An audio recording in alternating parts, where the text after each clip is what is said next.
Welcome to the next video. This is my wife Alyssa, who I've talked about in a couple other ones as well, couple other videos as well.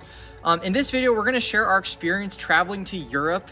In 2018, we went to Europe for 2 weeks while we were in college, and this video is really helpful for how we saved up for the trip, why we think people should try to travel in college, as well as some tips and our takeaways from that experience as well. Where all did we travel? So first we started out by flying from Utah into the UK, and then after that we traveled by train and we went to France, we went to Belgium, we went to Germany and the Netherlands, and then we took the train back to London and flew home. So the idea pretty much came from you basically wanted to save up for a trip and do something like in the near future. This was maybe back in 2016, 2017.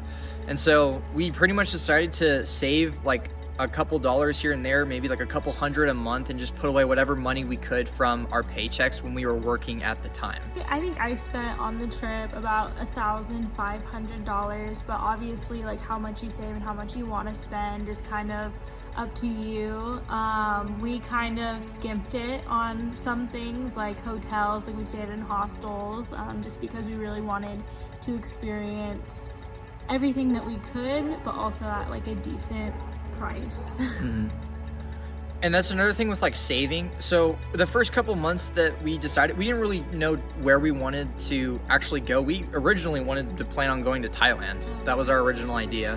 And at first, like, saving the couple dollars, the $50 a month, $100 a month, it didn't really seem like a whole lot. It kind of felt like it was kind of pointless to save up. But one of the biggest takeaways that I mean, you can agree with me on this one, the money adds up really fast to the point where now you're able to afford a plane ticket. Now you're able to afford all of your hotel expenses. Now you're able to afford the food and everything else along the way. So it's just a matter of like starting early, like deciding what you want and getting an actual cost for that, because it might not be as expensive as you originally think it is. I think we did it for a great price, even for most people's standards.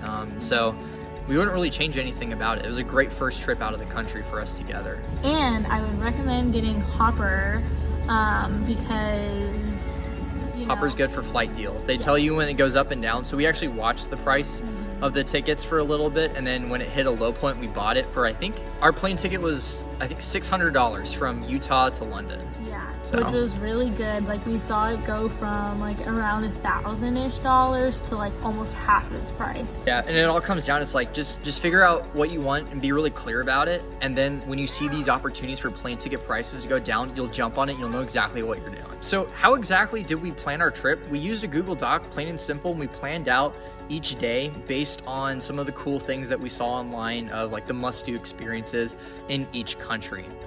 Yeah, I feel like Pinterest was our best friend in that. Pinterest is really good for showing you just really cool ideas that you didn't already think of just Googling online. Yeah, we definitely didn't have all of the like little details figured out, and we kind of, went along as we went, so our days weren't jam-packed to where we didn't have any wiggle room if we decided we wanted to do something else. Yeah, like you don't have to have every single day planned and timed perfectly, because you want to leave some room just to explore the place that you're in.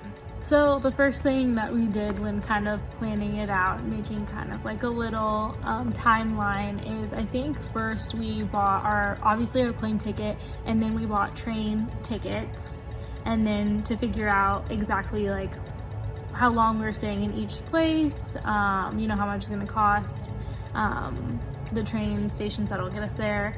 And I think a lot of them were Eurail. Yeah, a lot of the Eurail is like it covers so many areas. They have a really good system for how you can get around. So after like the train tickets, then I went like Airbnb. I think we stayed in 2 Airbnbs, and then 2 hostels, and they weren't the nicest places. Authentic. But they got us what we needed. Yeah, and some of the Airbnbs can be really cool too if you want like a really like authentic experience. Like we stayed in a really cool like upper level, was it like an apartment in Brussels? Oh yeah, it was really cool. Apartment. It was so much better than any like standard hotel, because you actually felt like you lived there as like a citizen of that country. Yeah. So if you can find these like really cool rooms to stay in that aren't super expensive, that's a really awesome way to experience it. Next part, like what would we do differently? I think for me, I would have been more adventurous with the food. I think I should have just picked at random certain dishes, even if they seemed like foreign to me. She was a lot better with that, so she got more enjoyment out of like eating like the local food, but that's something I would have done differently. This guy was just eating hamburgers and pizza all the time. Don't say that. Don't say that. You can't. Don't say that. That's not what I was doing. So I would definitely advise to travel lighter if you're gonna be mostly on foot, because I remember I think we checked out from our hostel in France, and we still had quite a bit of time before our train from France to Belgium.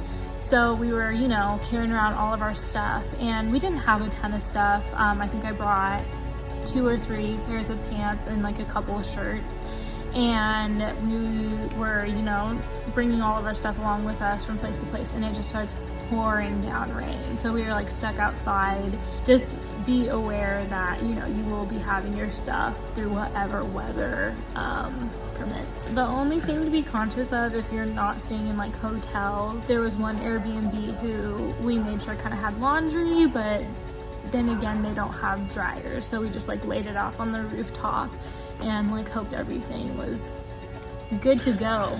One of my biggest takeaways from this trip was it's easier than you think to do it while you're a little bit younger, even if you are hesitant or nervous about it. It becomes kind of second nature when you're there to figure out what you need to do, where you need to go. Most people are really nice. Like Yeah. if like we, you know, I don't know why there's some stigmas in certain countries, you know, towards travelers, but we were always as respectful as we could be to the country we were visiting, and everyone was always really nice to us, and it was even fun to speak their language when it made sense to you. That people actually liked it, and I thought that they would take offense to it. And in Yeah. day 2, day 3 of being in a country that doesn't just speak English is actually really fun. You really feel like you're getting your travel, you know, experience in. And I feel like locals really, I feel like they like it when you're trying at least, and you're just trying to be aware of, you know, that the life other people have doesn't necessarily reflect the one you have at home. So kind of cultural norms there, and be respectful of them. I would say too, Europe is a great first trip for people that have never left the United States before, because I wouldn't say that we experienced any culture shock really, and it made us more confident going forward to travel to other countries like Laos, and like we're planning for, you know, other different, you know, trips. So it's really good. It's a really good icebreaker kind of travel experience to have, and it just makes. Because a lot of people do speak English there too, if you do need like a pick-me-up. It's always better to expect to spend more than, you know, not saving enough and then spending. You'll figure out how to pace your daily spending for the time that you've allocated for yourself. I think I spent my last $50 on like the last day we were in Amsterdam. But, you know, there are going to be days where you see something, you're like, oh, I gotta have it. So I ended up spending like $115 on Belgium chocolate. Worth it. And, you know, like I didn't have that covered in my expenses or anything, but there are going to be things that, you know, you want to splurge on. And I think, you know, it's definitely okay to do that, especially since we were kind of skimping on like hotel stays. We would. hostel stays, so. Yeah, and we ate twice a day, so we just have like a late breakfast, which would also be our lunch and then dinner. So instead of 3 meals, it was really 2 meals a day, which saved a good amount here and there as well. That's all for this video. Stay tuned for the next part where we talk about our trip to Laos.